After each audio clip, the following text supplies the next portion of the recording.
Okay, next చూడండి. 3 పదాలు ఇచ్చాడు, ఆ 3 ఏపీలో ఉన్నాయి అన్నాడు. అయితే ఎం ఎంత అని అడిగాడు. ఏంటా 3 పదాలు? ఇదిగండి, ఒకటేమో 2m, సింపుల్ క్వశ్చన్స్ అండి, కాకపోతే ఫాస్ట్గా చేసుకోవాలి వీటినది. అండ్ రెండోది m+5, మూడోది 3m+2. ఇవి 3 పదాలు. అవి అంకశ్రేణిలో ఉన్నాయనుకోండి, రూల్ ఏంటి మనకు తెలుసు కదా, ఈ 2 కలిపితే దీనికి డబల్ ఉంటుంది. ఈ 2 కలిపేద్దాం.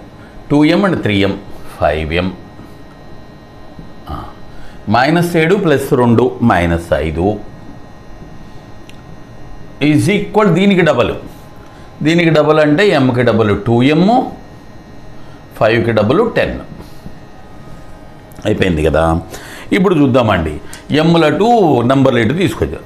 ఇక్కడ 5m ఉంది, 2m ఇటు వస్తే -2m, 5mలోంచి 2m పోతే ఎంత అండి? That is 3m. ఇక్కడ 10 ఉంది, -5 ఇటు వస్తే +5, 10 5 ఎంత అండి? 15. సో అయిపోయింది, m వచ్చేసింది కదా ఇప్పుడు. సో m మూడు ఎన్నిసార్లు పోతుంది దీంట్లో? 5 సార్లు. సో m ఈజ్ ఈక్వల్ ఎంత అండి? 5. ఓకే, నోట్ చేసుకోండి.